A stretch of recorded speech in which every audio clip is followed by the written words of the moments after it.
Just takes a little effort, we can work it out. These things go hand in hand, know what I'm talking about. And we have one without the other, one without the other, yeah. One without the other, one without the other, yeah. We made it through the test, strengthening love and sex. We made it through the test, strengthening love and sex.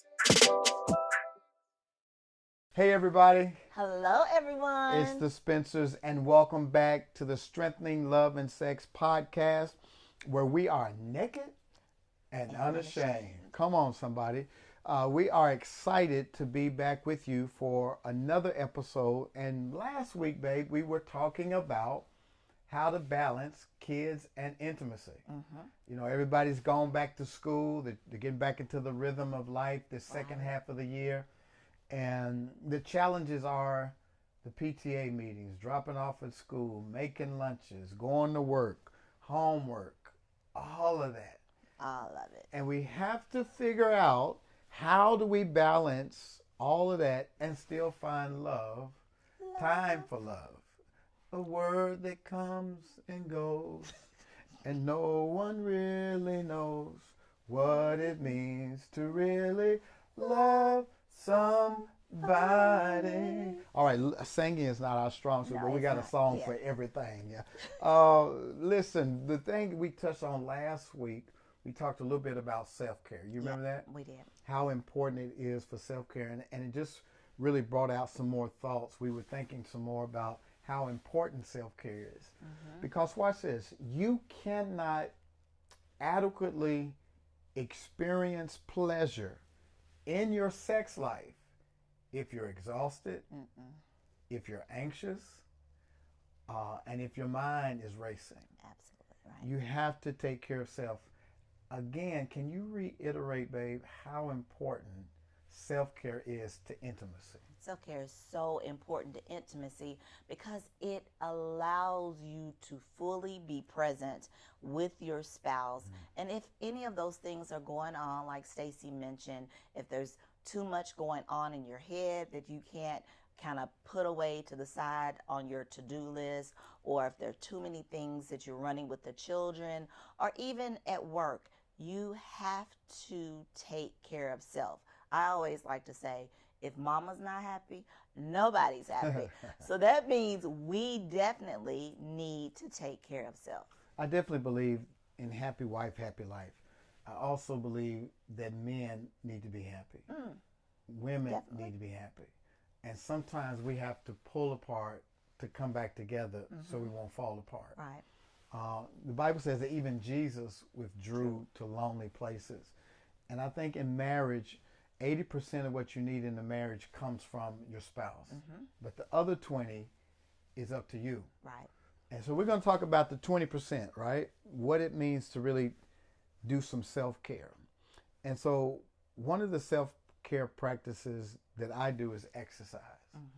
Not many years ago, I was having heart palpitations. Stress had taken its toll on me at work. And I ended up going to a health resort and talking to doctors and doing a battery of tests. And it was discovered that I had an extreme amount of stress that had depleted my good hormones. Okay. And the doctor said, at the level of stress that I'm dealing with as a mega church pastor, I need to be working out with the equivalency of a professional athlete. And so that necessitated me going into the gym 5 times a week. I go to the gym at least 5 times a week. And I try to get my wife to get up and go with me. She's like, the doctor didn't tell me that. No, he didn't. Going to the gym sometimes stresses me out. So I'm telling you, baby, it helps me. It gets my mind clear. I get rid of that cortisol. It frees me up to think. I've lost weight. Some of my best ideas come when I'm working out. I sleep better. It's helping me in my love-making department. But, you know, watch this, fellas. Working out is a natural way for building up your testosterone. As we get older, I'm 55, be 55 this year. As we get older, testosterone levels drop. Testosterone has to do with how we think, our stress, our weight gain, how we sleep, and our sex life. And so all those are important to me. And so working out is good self-care. And to be transparent and honest, this woman right here is doing a great job of working out. Tell them about your workout plan. My workout plan. I made a promise that I would, because for whatever reason, my husband likes for me to go to the gym with him. And so I do it as a part of spending time with him, because I find ways around the house to work out. Such as? Such as when I'm vacuuming downstairs, I use the right arm. When I vacuum upstairs, I use the left arm. When I'm brushing my teeth, I'm doing my squats and my Show us how you do it. We ain't gonna do that. Okay. She squats while she's brushing her teeth. It's so cute. So I get my other little things in, but I do know that he enjoys me going to the gym with him, and so I acquiesce. I appreciate that, and the bonding that we have together is great. But the days that she's not there, I am in my self-care mode, because I realize it's not just for vanity; it's for sanity. Ooh, okay. It's not just for vanity, it's sanity. I need to clear my head and get this stress off of me. And so self-care is exercise. You must take care of the temple that God has given you. You only got one body, right? What's another way that we can practice self-care? Another way that I know we like to practice self-care is that we occasionally will get massages. Oh, man. So it is so necessary to have someone that's a licensed professional be able to get those knots out, because sometimes I know I'm a stress carrier in my shoulders, in my lower back, and so sometimes I feel like my shoulders are up to my ears, but that'll help relax those muscles so that I can be present and do what I need to do for my husband and for my children. So that's one of the things, getting massages. We like to go get our nails done together. Stacy may get a pedicure while I'm getting a pedicure. So we do that. You're giving a lot of great tips. Okay. And I want to go back on the massage thing. Okay, let's go back. If I could get a massage every other day, I would. Massages are so important because, like you said, we carry a lot of stress in our bodies. Black folk in general carry trauma in their bodies. We carry trauma from our ancestors in our body. So that Montgomery brawl that we saw, the reason there was that kind of collective reaction is because they were there. Lord have mercy. They were there at the dock where slaves were sold in Montgomery, and they were on a riverboat called the Harriet Tubman. Harriet Tubman, yes. When they saw that black captain being beat down by those 4 or 5 white men, something triggered in their bodies to where they all reacted and like, not anymore. You don't know how much stress and collective grief and pain you carry in your body. And it's important that through massages and somatic work, body work, that somebody is able to go release that stress, that pain out of your body. It's not just about muscles having tension. It's about you getting back in touch with your body, allowing your body to speak to the therapist. The therapist feels your body and they feel the different areas that you have been carrying stress. And then later on, we'll probably circle back and talk about somatic work in the sense that some people are locked up because of trauma. Some people are locked up because of past pain they have not dealt with. And there are certain regions in your body that has atrophied or been closed off. The energy channels are closed off because of the pain that you subconsciously carry from past trauma. You're missing out on some of your best sex and best intimacy because some of your body parts have shut down because of the trauma you carry in your body. Professional massages start that process. But the somatic body work that we'll teach on you later, that actually releases some of that trauma so that all the energy channels in your chakra in your body are open up so you can fully receive all the pleasure. But self-care, massages are very, very important, a good way. Now let's go back to your nail Your nail. You get your nails done how often? Every 2 weeks. And why do you do that?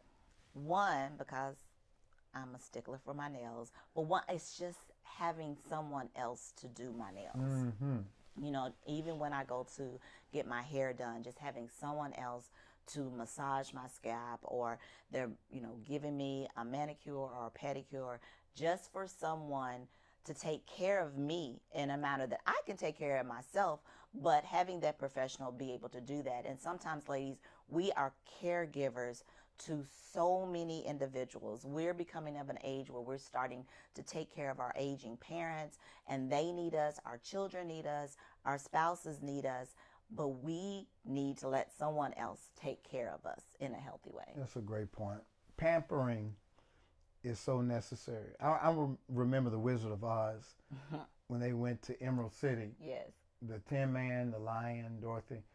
You remember everybody got what they needed, right? The Straw Man got some more straw put in it. The Tin Man got buffed and shined.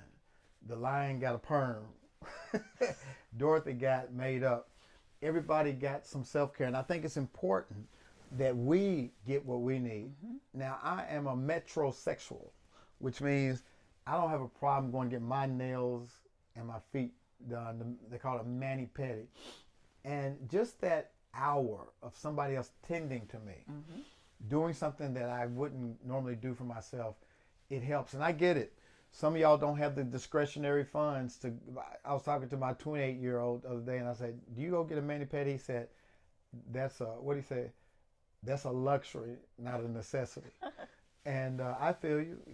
So you may not. It may not be in your budget, but find something that is where you can go and just escape for a little while. Another thing I think is important, babe, is to go get some help in terms of therapy, talking to a counselor or a therapist. Absolutely. I was reading something today. It says that suicide is at the highest rate that it's been in a while. Wow. With so much volatility, we live in a VUCA world. Volatile, uncertain, chaotic, and ambiguous. VUCA. And with that, there's so much mental strain upon people that some people feel like there's no way out, and so they think they have to take their lives. It's not, that's not the only way out. You got to seek out some counseling. The Bible tells us that there's wisdom in the multitude of counselors. The Bible describes Jesus as a wonderful counselor. And a lot of time we have this stigma, especially in the African American community, that counseling is for crazy people. Right. Can you speak to that, why that's not true? It's not true, because licensed professionals, counselors, they're able to tap into what is really going on with you, especially when you're honest with them. Now, counseling will take more than 1 or 2 sessions. Of course, you guys have to build up trust, but a lot of times African Americans think that, oh, I'm good. Black people don't get counseling. You know, I'm not crazy. But it is something that is necessary when you can't come to a resolve on your own. You need to have someone else that is unbiased, that will help you work through some of these past trauma issues or current issues to get on the other good side. Yes, we need a little help, a little coaching. Just like we offer coaching to married couples in our Eden Circle group. And if you need help in your marriage, you need coaching, you should consider joining Eden Circle. But I have my own personal counselor. Rhonda has her.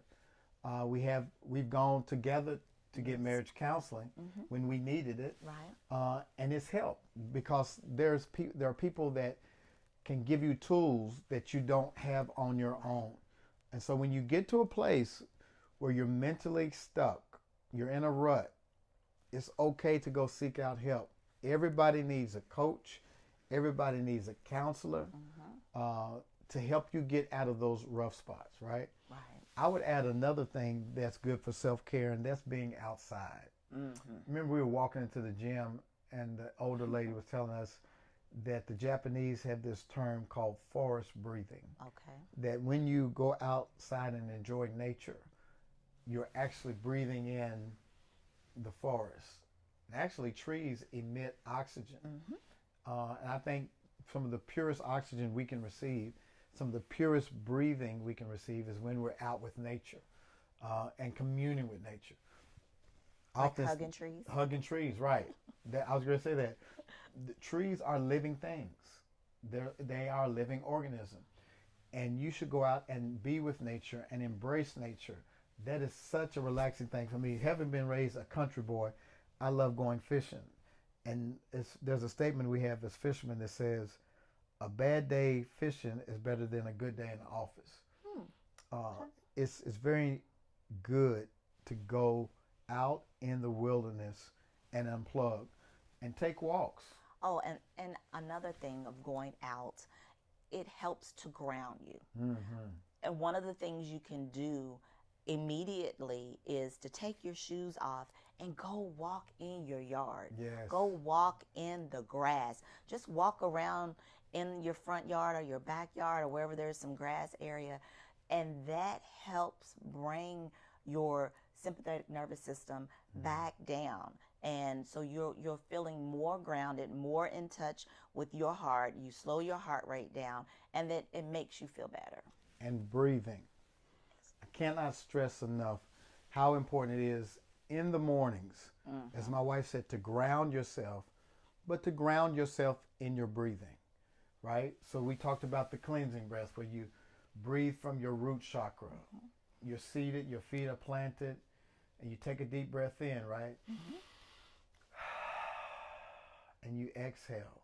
Breathe in peace and exhale anxiety. And you give yourself affirmations like, I am enough. I am connected to God. I have everything I need. I am safe. And the more you breathe and give yourself those mantras, and those mantras can be scripture, they can be words of affirmation that you speak to yourself because you have what you speak. And so before anything else jumps off in your day, make sure you start with breathing, with prayer, with scripture. And I would also say, babe, journaling. Can you tell them how important journaling is? Journaling allows you to get those innermost thoughts out of your mind. I have a number of journals. I have a journal that it's called Letters to My Mom. So because we would talk on the phone all the time, and I write in my journal like I'm talking to her. So that helps me feel more connected to her in heaven. And then just journaling my good, my bad, journaling my hopes, my dreams, my aspirations. That helps to get things off of my to-do list by journaling about them. And I feel better when I know it's down and it's not stuck in my brain. So let's bring all this together for people. Okay. Why are all these things, or what do all these things have to do with good sex? They all have to do with good sex because when you take care of yourself and you intentionally take care of yourself, you are better for your spouse. You're better for yourself. You have to be better for yourself, and you feel better where you want to do more. You want to be more intimate. You're not stressed out. You're not feeling yourself all tensed up. And then that invites your spouse in so that that connection is even greater between the two of you. I love that. I think in summation, what I would say is you're wholeheartedly present. When you are stressed and anxious, you are not able to give your spouse what they want. Right. So if I want my wife to make love to me and her mind is racing, or she's feeling sad about thinking about her mom, she hasn't journaled, she didn't get up and ground herself, she can't be fully present. She might not even want to make love to me. But if Rhonda has gone away and journaled, gone to get her nails done her retail therapy, we forgot about that one. Where she goes, and sometimes she doesn't buy anything. She just likes going and picking up stuff, looking at it. And I have to let her do that on her own. because it doesn't make any sense to me that you put all this stuff in your buggy and then you put it back and walk out with nothing. When I go to the store, I got in mind the three things I need. I go boom, boom, boom, boom, get them, pay for them, I'm gone. Anyway, so when my wife is successful in doing her self-care, the love making is so amazing when we are both emotionally available. Mm-hmm. We're rested. Right. We are present. And, it talks about in the Wheel of Consent that the art of giving and receiving is knowing who it's for and who's doing the receiving and who's doing the giving. Right. But again, what I said at the top of the podcast is that pleasure is not accessible for somebody who's exhausted. Mm-mm. Pleasure, as a matter of fact, you can't give your spouse pleasure. You can only give them what they ask for, and it's up to them to be able to activate the pleasure that's within them when they're wholeheartedly present, when they're consciously, erotically conscious, then the pleasure can be activated. But I can try to pleasure Rhonda all day, but if she's not present, she's not going to be able to receive what I'm giving her. Does that make sense? Absolutely. So we have to make sure that in self-care, we take care of ourselves first. The Bible says the greatest commandment is to love the Lord your God with all your heart, with all your soul, with all your strength, and to love your neighbor as you love yourself. Now, it's assumed that if I'm going to love my neighbor, I already love me. But if you have not loved yourself, glory be to God. If you have not loved yourself, you're not going to be able to love your spouse adequately. And I think self-care and self-love are equivalent. What do you think? What would you tell the ladies about self-love and self-care? Self-love, ladies, I think comes in stages because we are constantly evolving. We are constantly changing. And we have to love every little fiber, every hair follicle, every eyelash, every nail, everything about ourselves. And there are going to be times, yes, that we're not always going to be pleased with how we look on today or tomorrow, but we have to start by taking those little steps in loving ourselves. And that means doing something daily that's going to bring you joy, whether that's a cup of tea in the morning or at night, being able to read, being able to escape. But the loving of ourselves is so important. Yeah, and when I talk about self-love, I'm also talking about self-pleasuring. Okay. It's hard to tell your spouse what you like and what you prefer if you don't know what you like or what you prefer. And masturbation has been given a bad name. A lot of myths have accompanied masturbation. Oh, if you masturbate, you're gonna go blind. It's a sin to masturbate. Where in the Bible does it say that? It does not.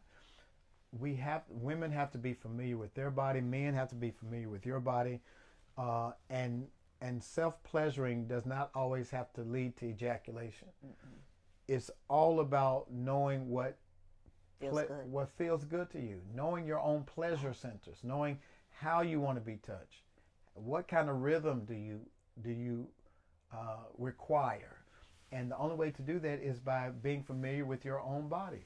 So when it is that you're taking your Calgon baths, or you're showering, or you're relaxing in the bed, take that time to self-pleasure. Don't let that self-pleasuring, though, be a substitute for intimacy with your spouse, because we want y'all to spend more time together than you do apart. Absolutely. But again, there's going to be times when you're apart, or you may be on a business trip. Fellas, I would say this.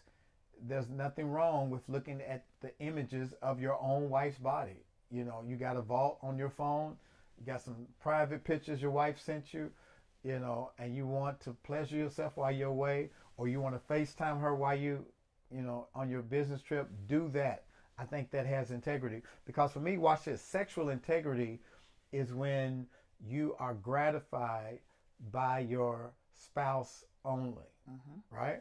And so I don't see anything wrong if I am self-pleasuring but thinking about her. It's all about where your mind is. But I think self-care incorporates all of the things we mentioned. We talked about what? Exercise. Exercising. We talked about massages. We talked about going to the nail salon or to the hair salon. We talked about your retail therapy. Being out in nature. Being out in nature. Right. Self-pleasuring. All of those things are necessary because life is going to keep lifing. Right. You're still going to have to be parents. You're still going to have to go to PTA meetings. You're still going to have to go to work. But there has to be some time where you take time for yourself. Even God rested. He created everything he created, and then on the seventh day, the Bible says he rested. And so what is your Sabbath? What is your self-care day? And self-care doesn't mean you have to skip church. Right. You could have, but you need a day. You need an hour a day for yourself. And you need a day every week for you to commune with God. You need time to pull away from the grind. Anything else you want to say about self-care as relates to building intimacy in marriage? I think self-care also involves keeping that date night because it's important for you and your spouse to get out on a regular, just to look at each other's eyes, to do some check-ins away from the house if possible. And that helps pour back into your marriage. So when then you get home, hey, you all good. Y'all take y'all bath together and y'all make love and go to sleep. Say what? You said take a bath together? You know I get in the bathtub with you sometimes. I don't like the jets. That's a conversation for another day. My wife, she says sometimes, she's like, I don't want to sit in no bathtub. It's like sitting in your own dirt. And I'm like, but babe, I want to relax. And so the times that she does take a bath with me, it's cool because she sits on her end, I sit on my end. And I put my feet up on you. And she puts her feet on me, and we talk about our day, and talk about where we want to go.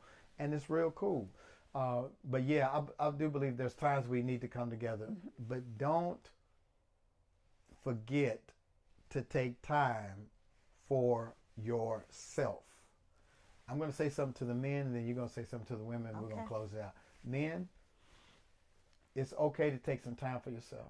That's what that man cave is for. When you come home from a busy day, you need to decompress. Go into your cave, but don't stay in your cave. You know, tell your wife, baby, I need to go in. I'll be out in a minute. Like today, I had a really hard meeting, and I had to come home, and I had to literally go in my office, close the door, and pray so that I could be emotionally present with my wife.